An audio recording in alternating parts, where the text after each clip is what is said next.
So when I say purgatory, I don't mean purgatory in the sense of the afterlife. Rather, I am referring to my place in applying to medical school, my current situation, basically.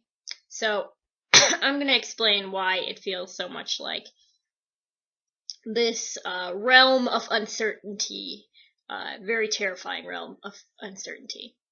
So those of you who do know the medical school application process know that it all begins with something called the AMCAS, the American Medical College Application Service. And basically what it is, it's a common app. So the common application you fill out before you apply directly to any specific medical schools. And when that opens, you submit your transcripts and your personal statement and all of your information, and it gets verified. Once it goes through the verification process, you can add recommendation letters, and you can add more schools that you want to apply to, and those schools send you secondaries, and then you have interview season, and so on. You've been here with me for most of that.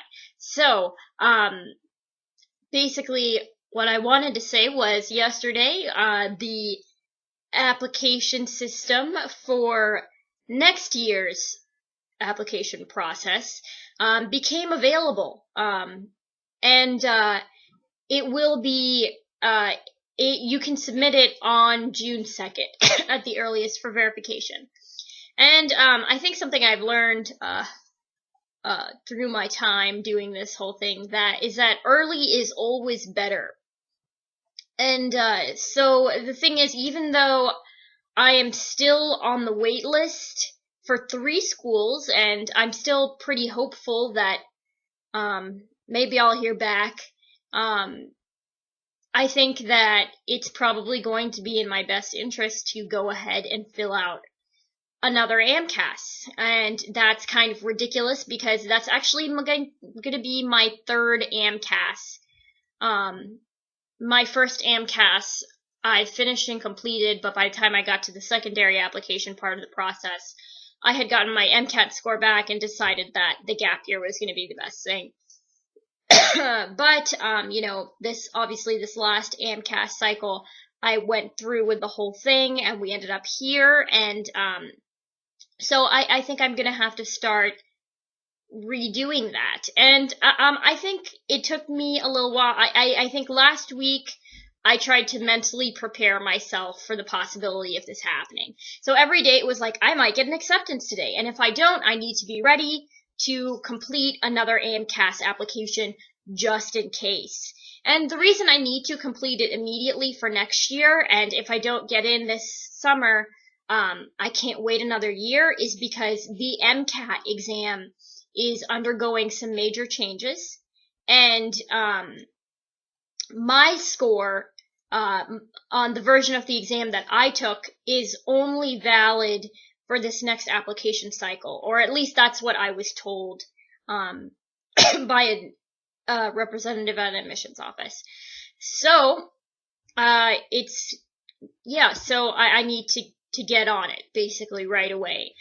So every day it's kind of weird because I'm like, oh, should I spend all this time filling out this application, or should I just be doing something else? Or but I think so that's like the purgatory, I guess, like that you keep working on this thing that you might have to maybe do just in case, knowing that at any day you could receive news saying that, like, no, it's good, you got into medical school, you're fine. In the case that I don't receive that news, I think I'm going to perhaps look into a couple master's programs for the fall. But kind of then there's those applications to fill out, and I think just like it's going to be an interesting summer. Yeah. So this month is going to be interesting. Every day is a day in purgatory, or my understanding of purgatory. Maybe I'm using purgatory very loosely, but that's kind of what it feels like being on these wait lists, and from day to day, actually like hour to hour during the actual day, not even knowing what's gonna happen. It could be like, oh, this week my life could change and I could know where I'm gonna be for the next 4 years or so. Or it could not change at all and I could just have to wait till next week. And that can get frustrating. But yeah, so I guess what I'm working on now is being patient and diligent with stuff. So, yeah, good luck to me.